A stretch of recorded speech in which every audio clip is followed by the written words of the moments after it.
नमस्कार, सुनील बॉबी नाम है हमारा और आप इस समय देख रहे हैं अपना खास कार्यक्रम खबर बिहार। खबर बिहार में बातें करते हैं, बिहार की खबरें होती है बिहार की। बिहार के खबरों के साथ साथ देश दुनिया में क्या कुछ चल रहा है तमाम खबरों से हम आपको कराते हैं अपडेट। बिहार में शिक्षा रोजगार का क्या है हाल और गांव की सरकार को लेकर क्या कर रही है बिहार सरकार। तो अब हम पहले खबरों में बताते हैं युवाओं के लिए क्या कुछ वैकेंसी निकल कर आई है, यानी जॉब अलर्ट करते हैं, जॉब से जुड़ी खबरें बताते हैं। तो हम आपको बता दें कि लास्ट डेट 31 अक्टूबर 2024 है। ब्राह्मी पास के लिए पुलिस कांस्टेबल के 1088 पदों के लिए भर्ती निकाली गई है। हिमाचल प्रदेश पुलिस में कांस्टेबल के 1000 से ज्यादा भर्ती के लिए वैकेंसी निकाली गई है। 12वीं पास के लिए पुलिस कांस्टेबल के 1088 पदों पर यह वैकेंसी निकाली गई है। आखिरकार शैक्षणिक योग्यता क्या है, तो किसी भी मान्यता प्राप्त संस्थान से 12वीं पास होना चाहिए। आयु सीमा की अगर बात कर ले तो उम्मीदवार का न्यूनतम आयु सीमा 18 वर्ष और अधिकतम 26 वर्ष निर्धारित की गई है। आरक्षित वर्ग के उम्मीदवारों को नियमानुसार छूट भी दी जाएगी। आवेदन शुल्क की अगर बात कर ले तो ईडब्ल्यूएस वर्ग के पुरुष उम्मीदवार, भूतपूर्व स्वतंत्रता सेनानी, हिमाचल प्रदेश के होमगार्ड, अन्य राज्य के उम्मीदवार को कर सकते हैं कि छूट दी जाएगी, यानी कि यह छूट मिल 600 रुपया इसमें लगेंगे। हिमाचल प्रदेश के एससी, एसटी, ओबीसी, ईडब्ल्यूएस उम्मीदवार को 150 रुपये आवेदन शुल्क देने होंगे। आप आवेदन कैसे कर सकते हैं, तो उम्मीदवार आयोग की ऑफिशियल वेबसाइट hppsc.hp.gov.in पर जाकर आवेदन कर सकते हैं। इसकी अगर चयन प्रक्रिया की अगर बात कर ले तो लिखित परीक्षा, शारीरिक दस्ता परीक्षा, मेडिकल टेस्ट, डॉक्यूमेंट्री प्रमाण पत्रों का वेरिफिकेशन के आधार पर चयन किया जाएगा। तो आप जॉब से जुड़ी खबरों को जानने के लिए भी हमारे चैनल को आप सब्सक्राइब कर सकते हैं, फेसबुक पर भी इसे देख सकते हैं। आपको बता दें एक अलग ढंग की खबर पहले हम बता दें, प्यार मोहब्बत, इश्क मोहब्बत क्या होता है, सब कुछ भूल जाता है। कहा गया कि प्यार अंधा होता है, किसी से भी हो जाता है। उसी से जुड़ी एक खबर बताते हैं, इसे अन्यथा न लेंगे। यूपी का दूल्हा लाहौर की दुल्हन, भाजपा नेता के बेटे की पाकिस्तानी लड़की के साथ हुआ ऑनलाइन विवाह, यानी निकाह। वीजा न मिलने के कारण ऑनलाइन विवाह कराया गया और चर्चा का विषय बना हुआ है। तो जौनपुर यूपी से खबर निकल कर आई है। वहीं बिहार के मुख्यमंत्री नीतीश कुमार ने कहा कि वह अब फिर कभी इधर उधर नहीं जाएंगे। सीएम के इस बयान पर बिहार की सियासत एक बार फिर से गर्माती दिखने लगी है, चर्चा का विषय बना है, बयानबाजी का दौर जारी है। वहीं जन सुराज के 2 उम्मीदवार की घोषणा। जन सुराज ने अब तक 3 उम्मीदवार मैदान में उतारे हैं। 4 सीटों के लिए चुनाव बिहार में उपचुनाव होना है। तो लगातार पार्टी के द्वारा अपने अपने उम्मीदवार को सूची जारी की जा रही है। इसी बीच झारखंड से एक बड़ी खबर आई है कि झारखंड बीजेपी ने जारी की 66 उम्मीदवारों की पहली सूची। बाबूलाल मरांडी को धनबाद से बनाया गया है, धनबाद से बनाया गया है प्रत्याशी। इधर जेई की बात कर ले तो बड़ा बदला पाठ्यक्रम नए सत्र से होगा प्रभावी। अब सेक्शन बी में 10 के स्थान पर पूछे जाएंगे केवल 5 प्रश्न।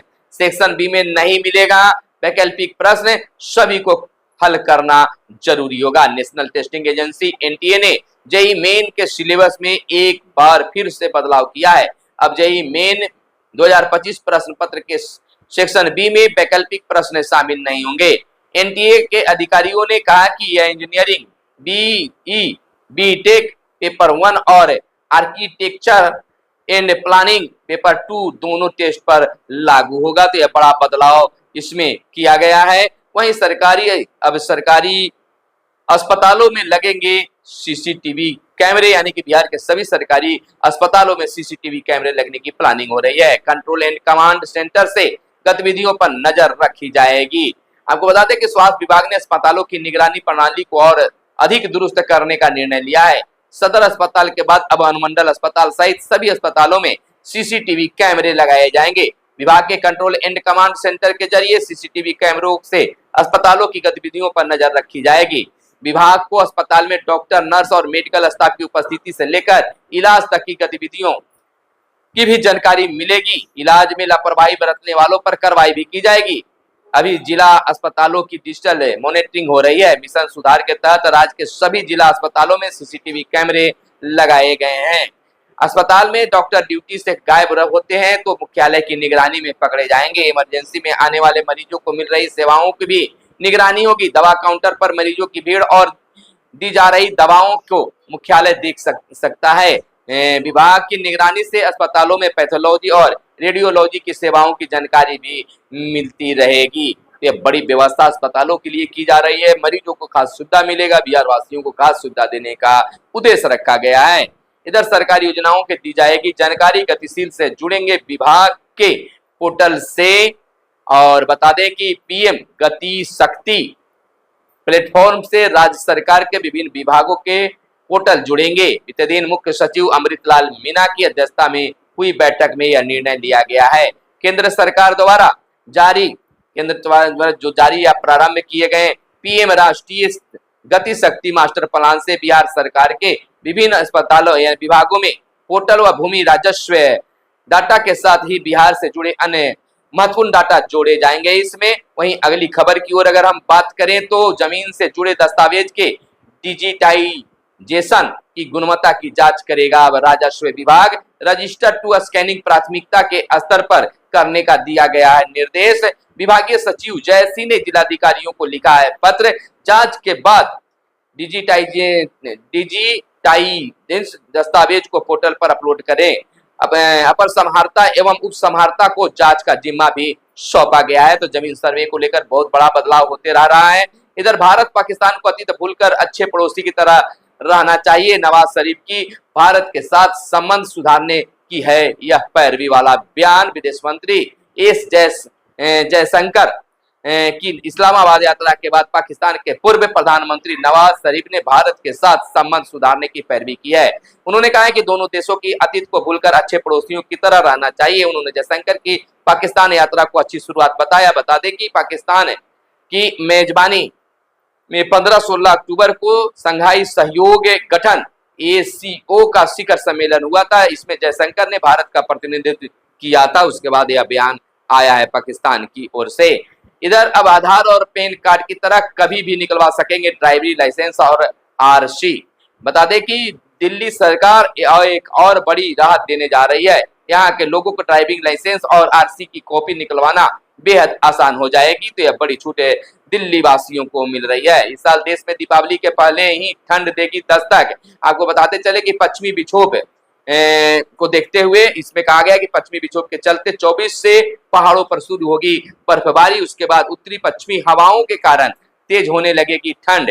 मानसून की वापसी के साथ ही मौसम में उतार चढ़ाव शुरू हो गया है। उत्तर भारत के राज्यों में तापमान में गिरावट है, फिर भी सामान्य से अधिक है। भारत मौसम विभाग ने एक हफ्ते तक दिल्ली देश के उत्तरी हिस्से में मौसम में बड़े बदलाव से इनकार किया है, लेकिन पाकिस्तान में पश्चिमी विक्षोभ की स्थिति बन रही है। तो इस तरह से दीपावली के पहले ठंड आने की संभावना जताई जा रही है। स्कूलों में नए सिरे से तय होंगे शिक्षकों के अब पद। राज्य के सभी सरकारी स्कूलों में शिक्षकों के पद नए सिरे से निर्धारित होंगे। छात्र छात्राओं की संख्या के आधार पर पद तय किए जाएंगे। वहीं बिहार में उपचुनाव में 4 सीटों पर कांटे की टक्कर के अनुमान लगाए जा रहे हैं। सभी जो दल हैं, राजनीतिक पार्टियां हैं, अब एक से बढ़कर एक उम्मीदवार उतार रहे हैं। इधर बीपीएससी प्रधान शिक्षकों के 2300 पद घटा दिए गए हैं। रिक्ति जारी की गई है। 40,247 पदों की जगह 47,943 पदों पर ही बहाली होगी। तो यह बड़ा बदलाव किया गया है बीपीएससी के द्वारा। रोजगार सेवक भी करेंगे सर्वेक्षण। प्रधानमंत्री आवास योजना ग्रामीण के अंतर्गत नए लाभुकों की सूची बनाने के लिए शुरू हो रहे सर्वेक्षण का कार्य में पंचायत रोजगार सेवक भी इसमें सहयोग करेंगे। जिन ग्राम पंचायतों में आवास सहायक के पद खाली हैं, वहां रोजगार सेवक को इस कार्य के लिए लगाया जाएगा। तो यह बड़ा बदलाव किया जा रहा है। तो वहीं लगातार जो है तुगलकी फरमान से शिक्षक परेशान हैं और अभी पूरी तरह से शिक्षक जो है आंदोलन के मूड में है। और जहां तक बातें हैं ट्रांसफर और पोस्टिंग नियोजित शिक्षकों को लेकर, तो अब नियोजित शिक्षक भी आज से बेआस हो रहे हैं। विभाग कह रही है कि जब तक पोर्टल तैयार नहीं होगा तब तक शिक्षकों को पोस्टिंग नहीं किया जाएगा। इधर यह माना जा रहा है कि अब सक्षमता 1 और 2 दोनों के साथ साथ तबादला और पोस्टिंग किए जाएंगे। इस तरह से अगर कार्य होते हैं तो फिर से 5 से 6 महीने लगेंगे, लेकिन शिक्षा मंत्री ने कहा है कि दिसंबर में पोस्टिंग हो जाएगी। तो खैर अभी इंतजार ही करना है। 18 वर्षों से शिक्षक इंतजार कर रहे हैं, अब उनको क्या कुछ करना है, अब वह आंदोलन के मूड में हैं। तो फिर मिलेंगे अगले वीडियो में, तब तक के लिए दीजिए इजाजत। जय हिंद, जय भारत, वंदे मातरम।